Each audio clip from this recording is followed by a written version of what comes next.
Premier institution Medanta Gurgaon में वहां भी इलाज कराया और मैं उनके परिवार के बीच लगातार संपर्क में रहा।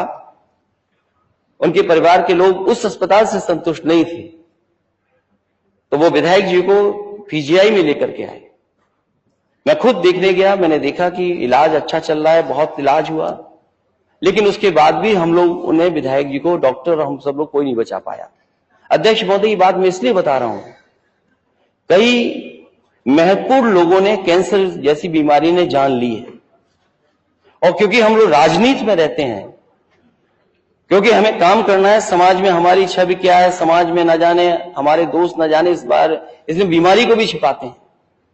और कैंसर जैसी गंभीर बीमारी केवल एक नहीं, मैं जानता हूं बहुत सारे महत्वपूर्ण लोग हैं जिनको इस गंभीर बीमारी से सामना करना पड़ा, जान चली गई।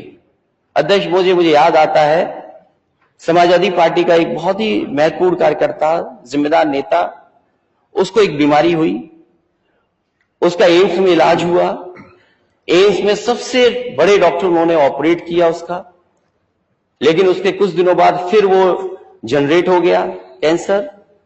दुनिया की सबसे बड़ी जगह स्लोन हॉस्पिटल, जिसमें करोड़ों का खर्च हुआ, और उसके बाद भी हम लोग उसको नहीं बचा पाए। वो अगर केवल कुछ दिन और जिंदा रहता तो शायद उस बीमारी का ऑपरेट होने के बाद वो दुनिया का पहला पेशेंट बनता जो इतने दिनों तक जी पाता। अध्यक्ष महोदय, की बात मैं इसलिए कह रहा हूं कि ये गंभीर बीमारी लगातार बढ़ती चली जा रही है।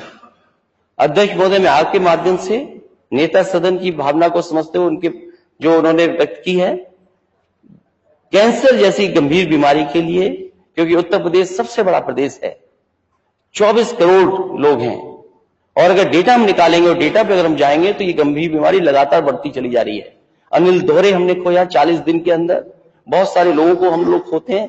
कम से कम सरकार इस पे ध्यान दे, और जो इंस्टीट्यूट चल रहे हैं उन इंस्टीट्यूट को कैसे और मजबूत करें, जिससे कि कोई हमारे बीच का इस गंभीर बीमारी से अगर पीड़ित हो तो उसे अच्छा इलाज मिल सके।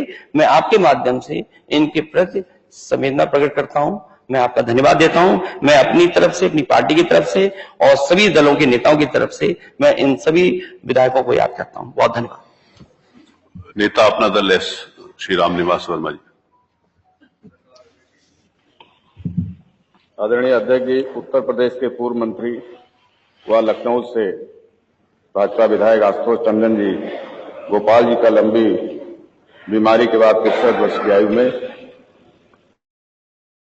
9 नवंबर 1923 को निधन हो गया। गोपाल जी के निधन से आज पूरा सदन शोकाकुल है।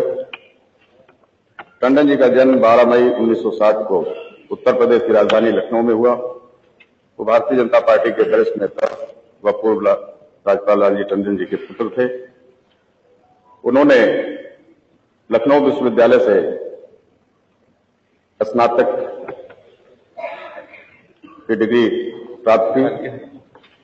टंडन जी 16वीं विधानसभा के उपचुनाव में पहली बार विधानसभा के निर्वाचित हुए और दूसरी बार 17वीं विधानसभा के सदस्य के रूप में निर्वाचित होकर टंडन जी माननीय योगी आदित्यनाथ जी के मंत्रिमंडल में प्राथमिक शिक्षा व चिकित्सा शिक्षा, नगर विकास जैसे विभिन्न विभागों के मंत्री के रूप में अपने दायित्वों का कुशल। नमस्कार साथियों, वीडियो आप सभी शिक्षा मित्र साथियों के लिए बेहद ही महत्वपूर्ण होने वाली है। दरअसल आज की ये खबर आप सभी के अस्थायीकरण को लेकर व रिसेंट में मिलने वाले मानदेय को लेकर है। दरअसल कब तक मानदेय आपका आने वाला है और मानदेय के साथ साथ अगर हम बात करें अस्थायीकरण की क्या चर्चाएं हैं सरकार में, इन सारी बातों के ऊपर इस वीडियो में चर्चा करेंगे। सभी साथियों से एक रिक्वेस्ट है, वीडियो को आप पूरा देखें। चैनल को अभी तक आपने सब्सक्राइब नहीं किया है, सब्सक्राइब भी कर लें। अब चलते हैं अपडेट पर।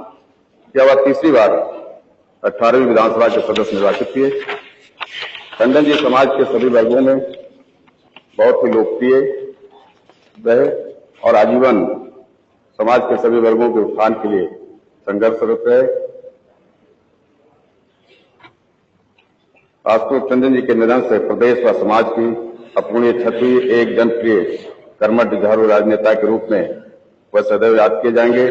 मैं अपने दल की ओर से तथा इस सदन की ओर से मैं उनको अपनी तरफ से श्रद्धासुमन अर्पित करते हुए ईश्वर से प्रार्थना करता हूं कि दिवंगत आत्मा को अपने श्री चरणों में स्थान दे और शोकाकुल परिजनों तथा सहने की शक्ति प्रदान करें। धन्यवाद। माननीय नेता राष्ट्रीय लोकदल श्री राजपाल बाल्यान। आज अत्यंत दुख है कि हमारे साथी इस सदन के माननीय सदस्य श्री आशुतोष टंडन गोपाल जी का जन्म 9 नवंबर 1923 को लगभग वो 63 वर्ष की आयु के थे, उनका निधन हो गया। उनका असमस्य निधन हम सबके लिए बहुत दुखदायी है। इनका राजनीतिक संसदीय क्षेत्र में काफी अनुभव था। उनको राजनीति में कार्य करने की प्रेरणा उनके पिता लालजी टंडन जी, जो एक प्रसिद्ध वरिष्ठ राजनीतिक थे, के द्वारा विरासत में मिली। श्री आशुतोष टंडन उत्तर प्रदेश की वर्तमान विधानसभा में तीसरी बार लखनऊ पूर्व से विधानसभा के सदस्य के रूप में निर्वाचित हुए थे।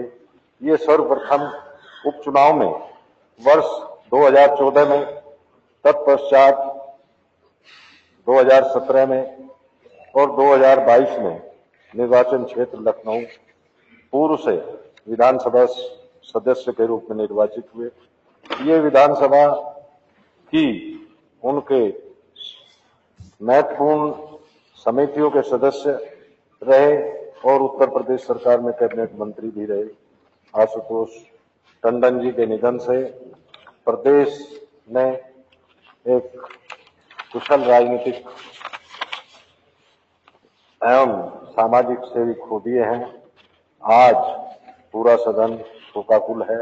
मैं अपनी ओर से और अपनी पार्टी राष्ट्रीय लोकदल की ओर से ईश्वर से प्रार्थना करता हूं कि उनकी दिवंगत आत्मा को शांति प्रदान करे और उनके शोकाकुल परिवार को इस गहन दुख को सहन करने की शक्ति दे। हमारे इसी सदन के पूर्व 9 सदस्यों का निधन हुआ है। मैं अपनी ओर, अपनी पार्टी की ओर से उनके लिए भी परमपिता परमेश्वर से प्रार्थना करता हूं कि आपके द्वारा उनके शोकाकुल परिवार तक शांति देने की कृपा करें। माननीय नेता निर्बल इंडियन शोषित हमारा अपना आम दल श्री अनिल कुमार त्रिपाठी। आदरणीय अध्यक्ष जी, हम सबके लिए बहुत ही दुख का अवसर है कि हमारे 18वीं विधानसभा के एक बहुत ही महत्वपूर्ण सदस्य जो जीवन पर्यंत